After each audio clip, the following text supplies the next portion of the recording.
বন্যায় বাঁধ ভেঙে যাওয়ার পরেও বন্ধ হয়নি কুমিল্লার গোমতী নদীর মাটি কাটা। রাত হলেই ট্রাক্টরের শব্দে ঘুমাতে পারে না নদী পাড়ের মানুষ। চরের উর্বর মাটি কাটার ফলে হুমকির মুখে বাঁধ নষ্ট হচ্ছে হাজার হাজার একর কৃষি জমি। সচেতন নাগরিকরা মনে করেন শহর ও কৃষকদের রক্ষা করতে হলে মাটি কাটা বন্ধ করতে হবে।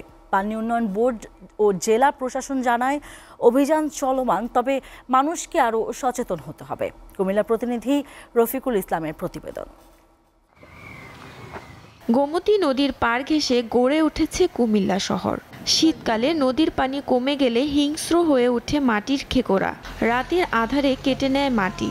এসব মাটি চড়া দামে বিক্রি হয় ব্রিকফিল্ড সহ বিভিন্ন জায়গায়। সন্ধ্যা ৮টা থেকে ভোর ৬টা পর্যন্ত চলে মাটি কাটার মহা উৎসব।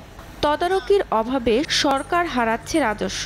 হুমকির মুখে গোমতীর বাঁধ, নষ্ট হচ্ছে হাজার হাজার একর কৃষি জমি। স্থানীয়রা জানায় রাতে ট্রাক্টরের শব্দে ঘুমাতে পারে না তারা। নতুন রাস্তাগুলো ভাঙার জন্য দায়ী ট্রাক্টর। কখনো ফসল সহ মাটি কেটে নেয় তারা।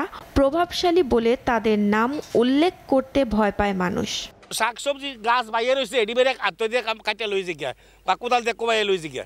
এই বিষয়টা যদি জরুরি ভিত্তিতে একটা সমাধান করে দেন, আমাদের জমিটা যাতে না কাটতে পারে সেই ব্যবস্থাটা করে দেন।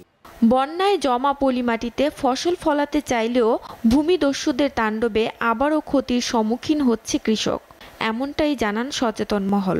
এটা কৃষি পণ্যের জন্য যেমন হুমকি স্বরূপ এবং গোমতী বাঁধকে আরও ঝুঁকি করে তুলবে। যারা সমাজের সবচেয়ে কুচক্রী মহল, তারা এই চর থেকে মাটি কেটে নেওয়ার কারণেই গোমতী নদীর বাঁধ ভেঙে যায়। পানি উন্নয়ন বোর্ডের শীর্ষ কর্মকর্তা জানায়, বিগত সরকার যাওয়ার পর ভেবেছিলাম মাটি কাটা বন্ধ হবে, কিন্তু উল্টে হয়েছে। বেড়েছে মাটি খেকোরদের দৌরাত্ম্য।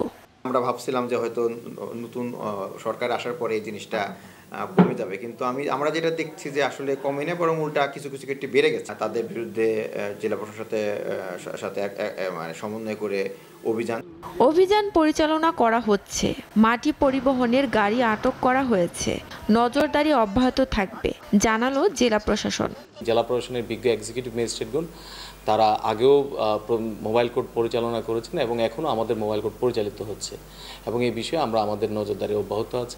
প্রকৃতির ভারসাম্য রক্ষায় নদীর ভূমিকা অপরিসীম। নদী বাঁচলে বাঁচবে কৃষক। প্রাকৃতিক দুর্যোগ থেকে রক্ষা করতে হবে গোমতীকে। SATV news desk.